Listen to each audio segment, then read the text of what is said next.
In the vast emptiness of the Atlantic Ocean, a ghost ship drifts silently. Its sails are torn but still catching wind. The wheel turns, creaking. The food is set, the cargo untouched, but every soul aboard is gone. This is not fiction.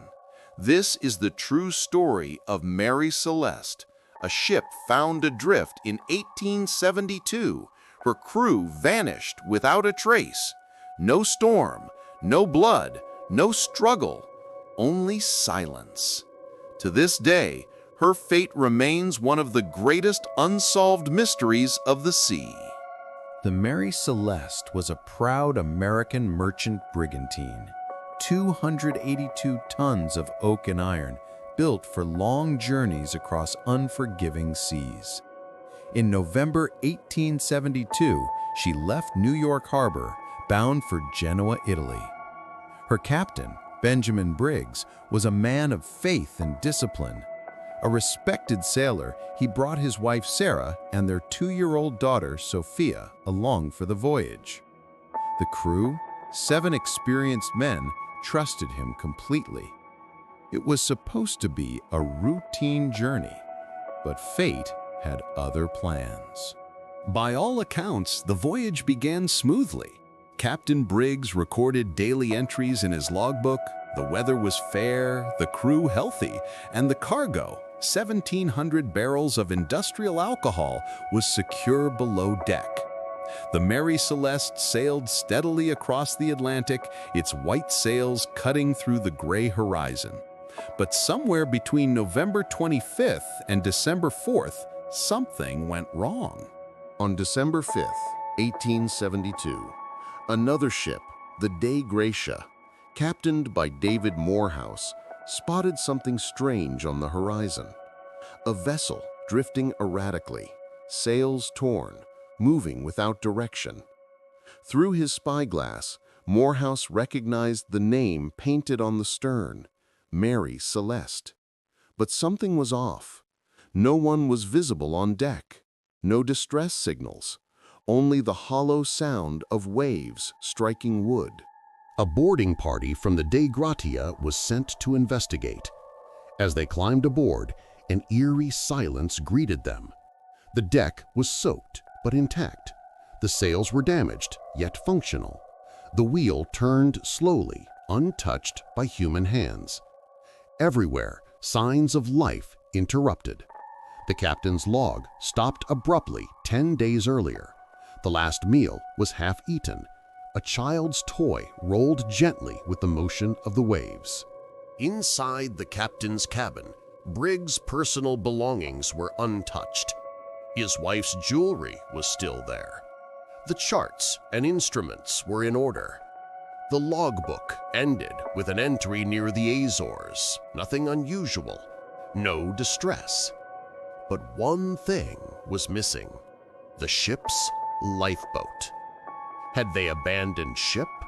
But why? There was no damage, no fire, no reason to flee.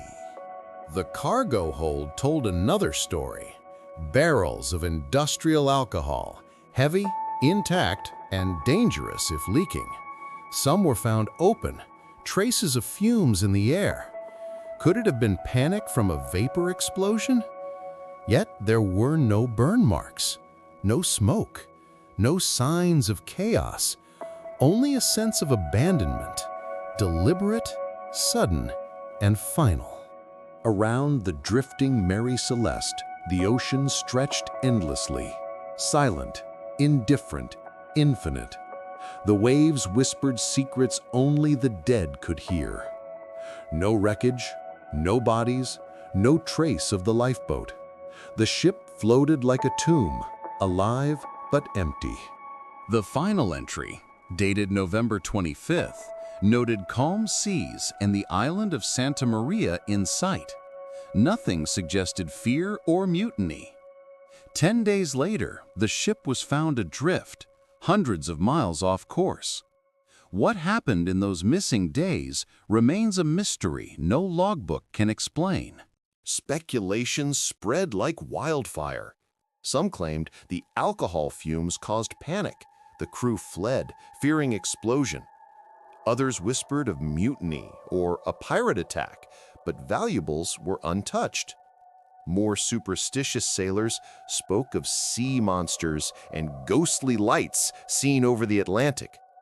Whatever the cause, all agreed something unnatural had passed over the Mary Celeste. The sea has always been a place of superstition. Sailors believe some waters remember the dead. They whisper to those who listen too long. Was Mary Celeste another victim of the ocean's curse, or did the crew cross paths with something the world was never meant to see? The Mary Celeste was towed to Gibraltar for investigation. Authorities searched for clues, but found only confusion. No signs of struggle, no blood, no violence. The ship was seaworthy, the cargo nearly untouched. Captain Morehouse and his men were cleared of wrongdoing, but whispers followed them. They had brought home a cursed vessel. Over the years, new theories emerged, each stranger than the last. Some said the crew was poisoned by alcohol fumes and fled in delirium. Others believed they saw a mirage, thought they were near land, and abandoned ship. But there are darker whispers that something climbed aboard in the night. Captain Briggs was a man of calm reason. He wrote affectionately to his mother before departure, hopeful, proud. Would such a man abandon ship without cause?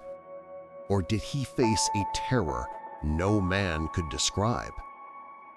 Perhaps he saw something on those endless waves, something that silenced his reason and stole his crew into the dark. Spiritualists and sailors alike began calling it a ghost ship haunted by the restless dead. Some claimed to have seen Mary Celeste again, drifting silently years later with no crew aboard. Each sighting sent chills through the maritime world. The legend was growing. After her recovery, Mary Celeste returned to service, but misfortune followed. Every captain who sailed her met with disaster. Grounded, damaged, cursed. By 1885, the ship was deliberately wrecked off the coast of Haiti in an insurance scam, as if the ocean was finally claiming what was hers. The Mary Celeste was gone, but her legend endured. Stories of ghostly sailors, phantom lights, and cursed waters spread from port to port. Even today, her name is whispered among seafarers as a warning. The ocean keeps its secrets, and it does not forgive curiosity. Every wave that rolls across the Atlantic has touched the place where Mary Celeste drifted. Maybe beneath those waves, the truth sleeps. 9 souls waiting for their story to be heard. Or maybe they became part of the sea itself, whispering to those who dare to listen. We like to believe every mystery has an answer, a reason, a cause, a logic. But some stories exist only to remind us how small we truly are against the vastness of nature. The Mary Celeste remains adrift in history, a ghost on calm seas, forever caught between truth and legend. If you ever find yourself at sea on a still night when the wind dies and the world goes silent, look to the horizon. You might see a ship, sails full, deck empty, drifting through the mist. And if you listen closely, you might hear the faint creak of a wheel turning by unseen hands. That is the legend of the Mary Celeste.